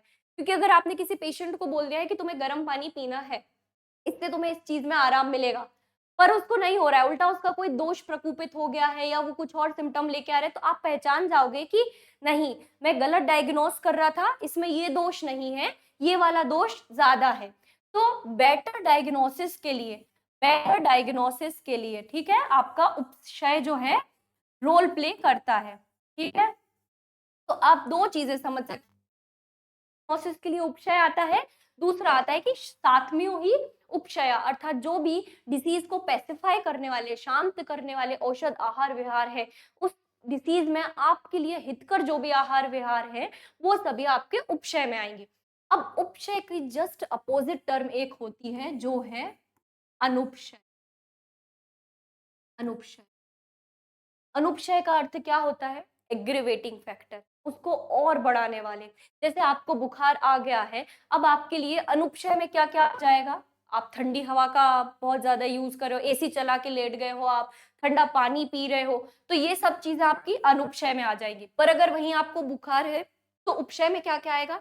आप गर्म पानी पी रहे हो, आप पट्टियां बदल रहे हो, आप गर्म चीजें का सेवन कर रहे हो, तो वो सारी चीजें जो भी उष्ण चीजें हैं वो सब आपके उपशय में आ जाएंगी, ठीक है। ये हम नॉर्मल बुखार की बात कर रहे हैं। बुखार भी फिर वात पित्त दोष की वजह से फिर अलग अलग हो जाते हैं, तो उनका उपशय और अनुपशय अलग अलग होता है। तो इस प्रकार हमने यहाँ पर जो 5 फैक्टर है रोग की परीक्षा के वो देख लिए हैं। वो किस प्रकार है? अपने निदान, प्रागरूप अर्थात पूर्व रूप, लक्षण, उपशय और संप्राप्ति, ठीक है। आपति संप्राप्ति का ही पर्याय है। ओके, ठीक है। अब हम यहाँ पर देखेंगे देश भेद का वर्णन, ठीक है। अष्टांग हृदय में दो प्रकार के देश बताए गए हैं, ठीक है। एक जो है आपका भूमि आ जाएगा, भूमि देश, और एक आ जाएगा देह देश। तो भूमि देह प्रभेदेने देशम आहुरिह द्विधा, फिर से दो टाइप के इन्होंने क्या बता दिया आपको? देश बता दिए, भूमि देश और देह देश, ठीक है। तो भूमि देश में जांगल और आनूप और साधारण, ये अपन आगे नेक्स्ट श्लोक में देखेंगे। और इसी प्रकार देह देश होता है। तो ये उन्होंने दो प्रकार के देश बता दिए, इनमें अलग वात पित्त कफ की प्रधानता रहती है, वो हम आगे देखेंगे। शरीर के विभिन्न अवयवों को देह देश कहा है, तो इसको हम आगे देखेंगे कि ये क्या बोले गए हैं, ठीक है। अब ये फिर से दोषों के अनुसार, दोषों की प्रधानता के अनुसार तीन भाग में विभाजित है। तो जांगलम वात भूयिष्टम आनुपम तु कफोलबड़म साधारणम सम्मलम त्रिधा भूमि देशम आदिशेत, ठीक है। जांगलम वात भूयिष्टम यानी कि जो जांगल है, जांगल जो भूमि है वहां वात रहे, आनूप जो भूमि है वहां कफ रहेगा, और जो साधारण देश है वहां पर तीनों दोष जो है हमारे वो समान अवस्था में रहेंगे। साधारण तीनों दोष समान अवस्था में है ना, वात इज इक्वल टू पित्त इज इक्वल टू कफ, ये तीनों दोष हमारे समान अवस्था में है साधारण देश में। अब हम कैसे समझे कि जांगल किस देश को बोला है, अनूप किसको बोला है और साधारण किसको बोला है? तो हम आज के टाइम पे अगर देख के चले तो जांगल जो है ना, वो राजस्थान वाला जो एरिया है, जो सूखा एरिया है, रेत मरुभूमि वाला जो एरिया है, वो सब आपके जांगल प्रदेश में आएगा। वहां वात ज्यादा रहता है, प्रकोपित रहता है, वात की अधिकता पाई जाती है। आनूप अर्थात जलीय प्रदेश, जहां पर एक मॉइस्चर, एक नमी बनी रहती है, जल ज्यादा है। आप साउथ के कुछ स्टेट मान सकते हैं या ईस्ट के बहुत सारे स्टेट्स लेके चल सकते हैं, आसाम वगैरह जो है हमारे, वो आनूप में आते हैं। और साधारण में क्या आएगा? तीनों दोष बहुत अच्छे इक्विलिब्रियम में बैठे हुए हैं। हष्ट पुष्ट लोग हैं वहां के, तो आप पंजाब हरियाणा यहाँ के लोगों को लेके चल सकते हैं कि यहाँ पर जो है दोष जो है वो तीनों बराबर हैं और बहुत अच्छे जो लोग रहते हैं, हाइट हेल्थ सब उनकी पर्सनैलिटी अच्छी डेवलप्ड रहती है। तो ये इस प्रकार हम समझ सकते हैं कि ये इन देशों की चर्चा कर रहे हैं यहाँ पर। अब इसके बाद हम नेक्स्ट श्लोक यहाँ पर देखेंगे। जो इन्होंने काल बताया है ना, अब ये उस काल के कुछ भेद बता रहे हैं। तो क्षण आदि व्याध्यवस्था का कालो भेषज योगकृत, यानी कि आयुर्वेद में काल दो प्रकार का है, फिर से दो टाइप आ गए हैं। क्षण अर्थात प्रातः काल, सायंकाल, केवल ये नहीं और भी जो है क्षण बताए गए, मुहूर्त होता है, याम होता है, वो सब जो भी काल का एक भेद है वो इसमें आ जाएंगे।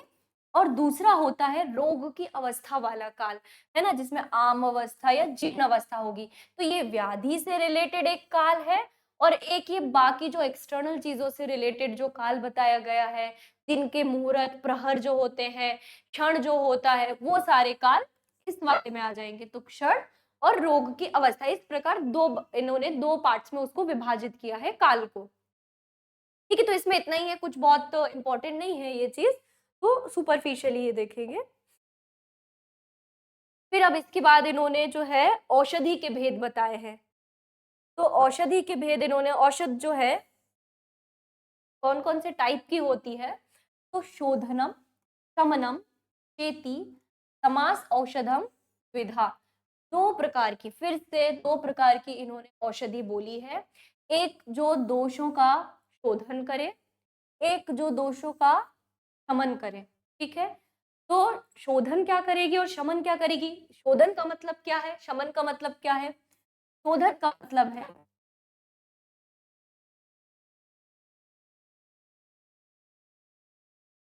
शमन का मतलब क्या है?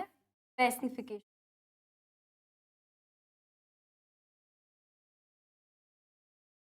ठीक है, प्यूरिफिकेशन, पैसिफिकेशन। पैसिफिकेशन का नाम मतलब सबको पता ही होगा कि शांत करना, ठीक है, शांत करना।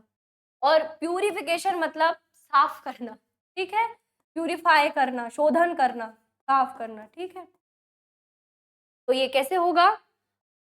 तो इसको हम देखेंगे कि क्या लिखा हुआ है यहाँ पर।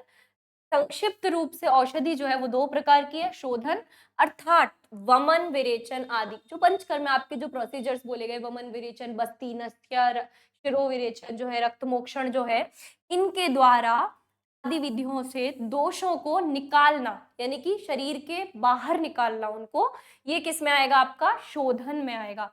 शमन क्या होता है कि जो उभड़े हुए दोष है, उभड़े हुए मतलब प्रकुपित जो दोष है, अपनी जो एक लेवल बोला गया है जो उनका, उससे वो बढ़ गए हैं, तो उन उभड़े हुए दोषों को करना शमन में आता है। ठीक है, तो इस प्रकार ये दो बोले गए हैं, शोधन और शमन। आपके जो पंचकर्म के जो 5 प्रोसीजर है, मेन वमन विरेचन, रक्त मोक्षण, बस्ती, ये वाले जो बोले गए हैं, ये किस में आते हैं? आपके शोधन में आते हैं।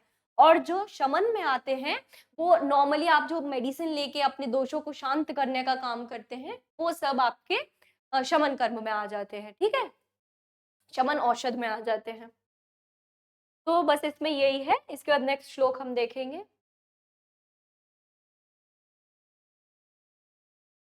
ठीक है, शारीरिक दोषों की चिकित्सा हमने तो देख लिए है कि औषधि कितने प्रकार की होती है, द्रव्य कितने प्रकार के होते हैं, शारीरिक दोष कौन कौन से होते हैं। अब उनकी चिकित्सा करना भी जरूरी है हमारे लिए। तो उनकी चिकित्सा हम कैसे करेंगे? शरीर जानाम दोषाणाम क्रमेण परमौषधम वस्ति विरेको वमनम तथा तैलम घृतम मधु। ठीक है, तो इन्होंने क्या बोला है कि शरीर में पाए जाने वाले दोष की क्रम से, है ना, क्रम से परम औषध जो है वो बताई गई, श्रेष्ठ औषधि जो है वो बताई गई है। शोधन के लिए अलग बताई गई है, शमन के लिए अलग बताई गई है। तो शोधन के लिए क्या औषधि बताई गई है? बस्ती, विरेचन, वमन। ठीक है, अब जो है ये बस्ती किसके लिए है? ये वात के लिए है। विरेचन जो है वो किसके लिए है? पित्त के लिए है। ठीक है, और जो वमन है वो किसके लिए है? कफ के लिए है। ये कौन सी चिकित्सा की बात की जा रही है यहाँ पर? ये शोधन वाली प्रोसेस की बात कर, ठीक है? जो शोधन वाली प्रोसेस बोली गई है, ये उसके लिए है। वात, पित्त, कफ की श्रेष्ठ चिकित्सा क्रम से बस्ती, विरेचन और वमन है, ठीक है? अब शमन की भी चिकित्सा वो बताएँगे, शमन वाले जो औषधि बताई गई है, तो तेल, घृत और मधु। तो इसको हम देखेंगे, सेम वही वात, पित्त और कफ। तो वात के लिए अपन क्या देंगे? तेल, पित्त के लिए अपन देंगे घृत और कफ के लिए अपन देंगे मधु। इनके जो गुण होते हैं वो सभी के अलग-अलग होते हैं, जिस वजह से वो उन दोषों पर काम कर रही है। तो हम आप एक एग्जाम्पल तो ये बहुत अच्छे से आप समझ सकते हैं कि किसी को भी अगर जॉइंट्स में पेन स्टार्ट होता है, बोन्स में पेन स्टार्ट होता है, पैर दुख रहे हैं, हाथ दुख रहे हैं, कमर दुख रहे हैं, तो वो सबसे पहले क्या अप्लाई करते हैं? तेल अप्लाई करने का काम करते हैं, क्योंकि तेल जो है वात को शमन करने में परम औषध, श्रेष्ठ औषधि बोली गई है, ठीक है? तो इस तरीके से ये 3 बोले गए हैं शमन के लिए और 3 ही बोले गए हैं शोधन के लिए, ठीक है? तो आगे अपन नेक्स्ट इसमें देखेंगे मानसिक दोषों की चिकित्सा। हमने शारीरिक दोषों की चिकित्सा देख ली है, अब हमें मानसिक दोषों की चिकित्सा करना भी ज़रूरी है। तो उसमें उन्होंने क्या बोला है कि धि, धैर्य, आत्मादि विज्ञानम, मनदो औषधम परम, ठीक है? तो धी अर्थात बुद्धि, आपके अंदर जो क्षमता है, बुद्धि है, विवेक है आपका। धैर्य अर्थात पेशेंस है ना, कि क्रोध में आके कुछ काम नहीं करना है आपको, तो एक पेशेंस होना चाहिए ताकि आप चीज़ों को अच्छे से समझ सको, एक शांति आपके मन में बनी रहे।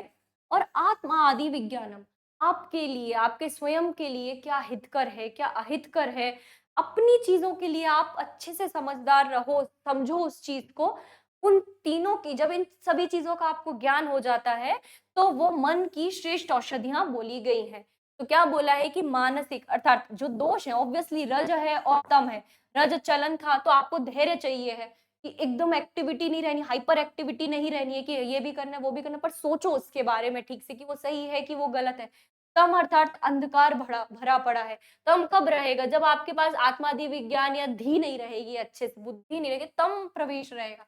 तो दोषों की उत्तम चिकित्सा है बुद्धि तथा धैर्य से व्यवहार करना और आत्मा आदि विज्ञान, यानी कि कौन मेरा है, क्या मेरा बल है, यह कौन सा देश है, कौन मेरा हितैषी अर्थात मेरा भला चाहने वाला है या सहायक है, उसका विचार का कार्य करना, यही आपके मानसिक दोषों की परम औषधि रहेगी, ठीक है? तो इसके बाद नेक्स्ट अपन देखेंगे क्या श्लोक बोला गया है। अब इसमें आते हैं कि आप चिकित्सा अकेले नहीं कर सकते, ठीक है? चिकित्सा करने के लिए आपको 4 पाद की ज़रूरत, अकेले मान के चलिए आपको सब कुछ आता है, आप एक बहुत अच्छे डॉक्टर हैं, आपने सब कुछ बहुत अच्छे से सीख के रखा है, पर आपके पास मेडिसिन ही नहीं है। या आपके पास मेडिसिन है, पर आपके पास कोई एक ऐसा पेशेंट आ रहा है तो उसकी देखभाल करने वाला कोई आपके पास जो नर्स जिसको अपन बोलते हैं वो नहीं है, ठीक है? या फिर आपके पास तीनों चीज़ें हैं, पर आपके पास पेशेंट नहीं है, जो आपकी सुने या आप जो चीज़ उसको बता रहे हो कि ये खाना है, ये नहीं खाना, वो नहीं है। तो आप कैसे एक प्रॉपर डॉक्टर या कैसे प्रॉपर चिकित्सा होगी, ट्रीटमेंट कैसे होगा? तो जो चिकित्सा है उसके लिए हमें 4 फैक्टर ज़रूरी बोले गए हैं, ठीक है?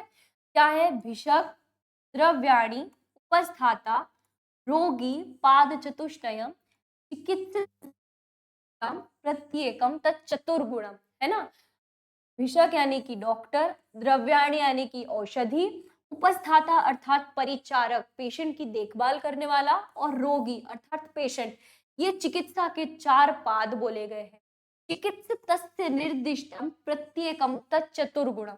अब इन हर एक के 4-4 गुण बताए गए हैं। इस प्रकार कुल मिला के 16 गुण हैं, षोडश गुण हैं, प्रत्येक के 4-4।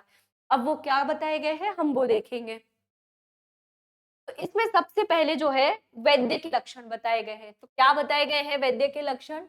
दक्ष, तीर्थार्थ, शास्त्रार्थो, दृष्ट कर्म, सुचिर्भिषक।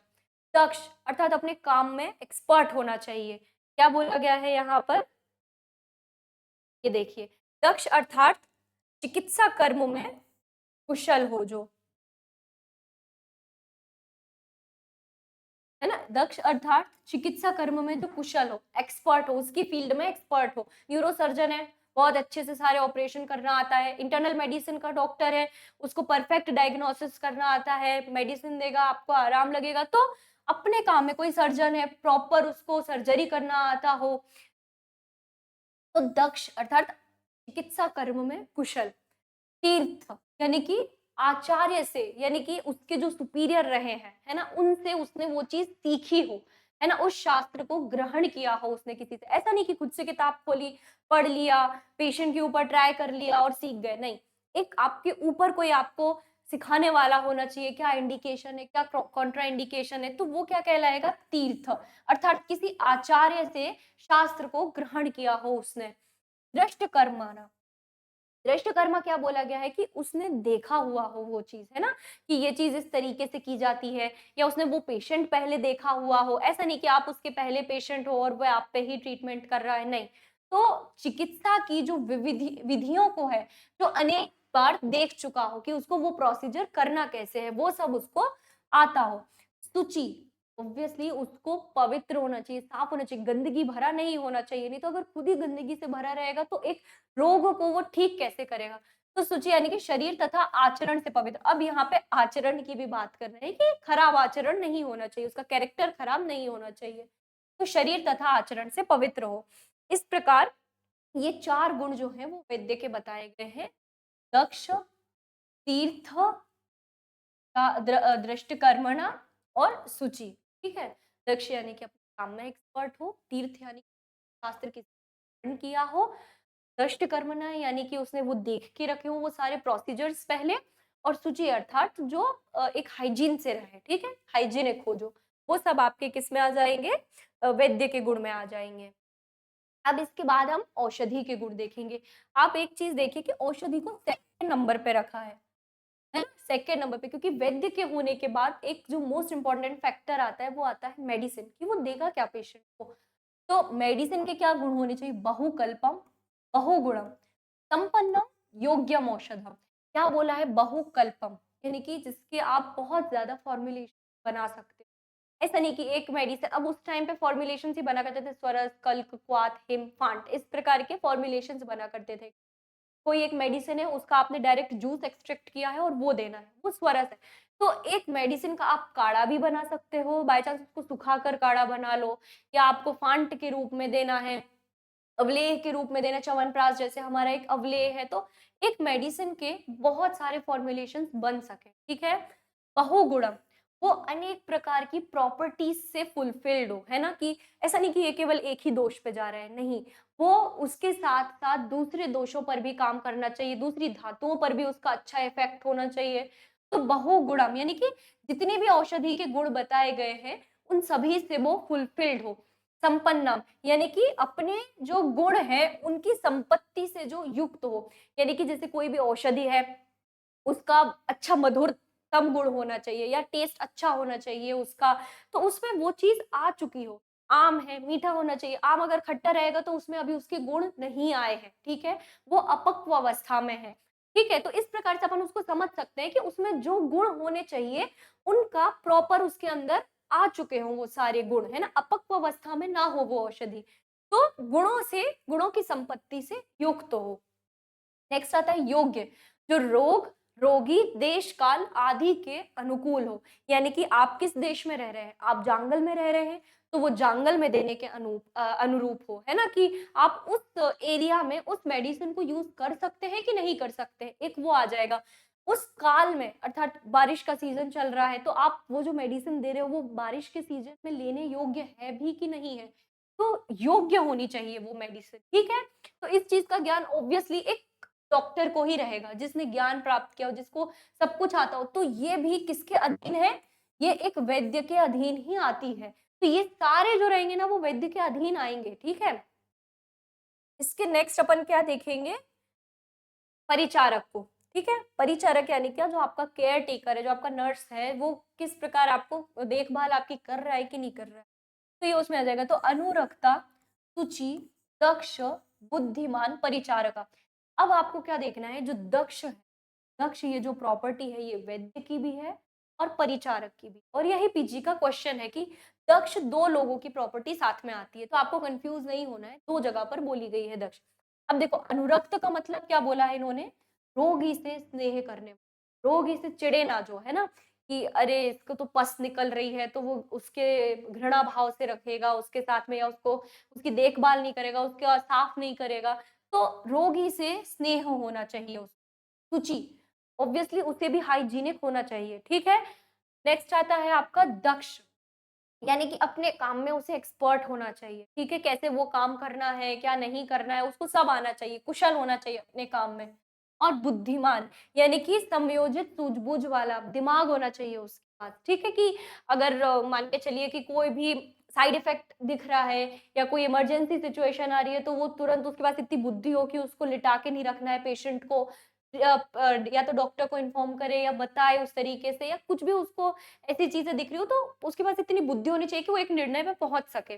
तो बुद्धिमान होना चाहिए। तो ये जो 4 गुण हैं, ये परिचारक के बोले गए हैं। अनुरक्ता, शुचि, दक्ष, बुद्धिमान, परिचारक, ठीक है? अब नेक्स्ट जो गुण बोले गए हैं, वो आता है रोगी के। रोगी कैसा होना चाहिए? दुर्व्यवहार वाला रोगी नहीं होना चाहिए। जिस प्रकार आजकल जो पेशेंट्स का एटीट्यूड रह रहा है, उसके लिए भी उन्होंने उस ज़माने में बता दिया था कि आपके पास एक जो पेशेंट है, वो किस प्रकार के व्यवहार वाला होना चाहिए। तो आढ्यो, पैसे होने चाहिए उसके पास, है ना? धन संपत्ति से युक्त होना चाहिए। ऋषभ वश्य, वैद्य की आज्ञा के अनुसार जो औषधि, पथ्य वगैरह जो बोले वो, पथ्य अर्थात सेवन करने योग्य चीज, ठीक है? तो औषधि और पथ्य का सेवन करें, जो वैद्य ने बोल दिया है उनका। व्यापक अर्थात अपना जो सुख दुख है वो चीजें बताने में वो सक्षम हो कि मुझे यहाँ दुख रहा है, यहाँ दर्द हो रहा है, इस प्रकार से वो जो उसका जो पीड़ा जो उसको हो रही है वो बताने में वो सक्षम हो। सत्ववान, सत्ववान यानी कि मानसिक शक्ति से संपन्न हो, चिकित्सा काल में होने वाले कष्टों को जो सह सके, जो घबराए नहीं। अब इन्होंने ये सत्ववान उस टाइम पे लिखा था, आज के टाइम पे भी ये चीज आती है, पर आज के टाइम पे एनेस्थीसिया आ चुका है।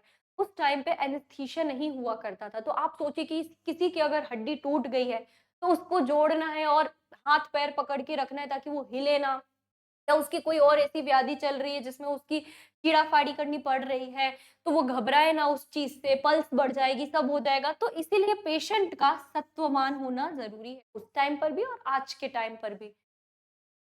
इसके बाद हम नेक्स्ट श्लोक देखेंगे। तो इस प्रकार ये 4-4 हमने गुण सभी के बता दिए हैं। अब इसके बाद जो आती है, व्याधि आती है। जो व्याधि है उसके जो भेद बताए गए हैं, वो बताए गए हैं कि आपको कैसे पेशेंट्स की चिकित्सा करनी है, कैसे पेशेंट्स की चिकित्सा नहीं करनी है। कौन-सी चीज़ आपको चिकित्सा आप करेंगे उसकी तो आपको यश देगी और कौन-सी चीज़ नहीं देगी। तो वो क्या है, साध्यो, साध्यो, असाध्य इति व्याधि द्विधा तौ तु पुनर्द्विधा सुख साध्य कृच्छ साध्यश्च याप्यो यश्च अनुपक्रमा। ठीक है, तो यह क्या कहना चाह रहे हैं यहाँ पर, ये आगे और श्लोक है। सर्वौषध क्षमे देहे यो न पुंसु जितात्मन, सर्वौषध क्षमे देहे यूना पुंसो जितात्मन, आमर्मगो अल्प हेत्वग्र रूपो रूपो अनुपद्रवा,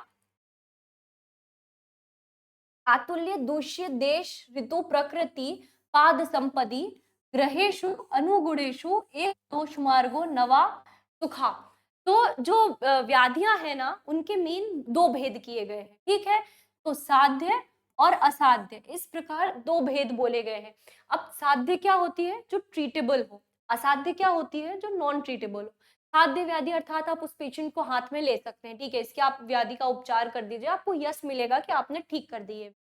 असाध्य यानी कि ये पेशेंट जीवित नहीं रहेगा, आपको छोड़ना है इस केस को, ठीक है? तो वो असाध्य में आ जाते हैं। अब इसके फिर से दो दो भेद है।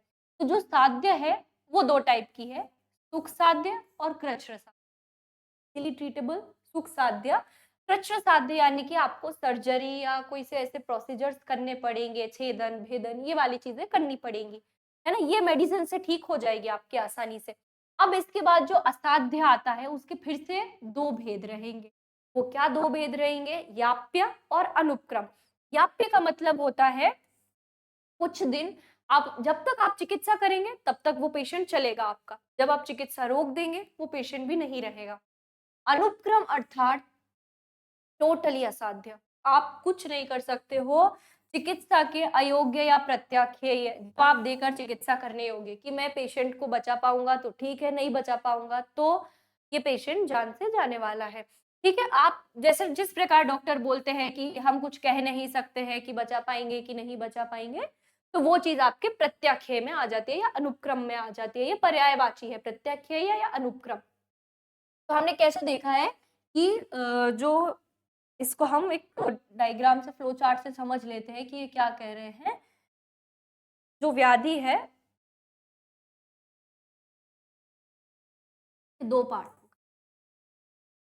साध्य, असाध्य। जो साध्य है वो 2 टाइप की है, सुखसाध्य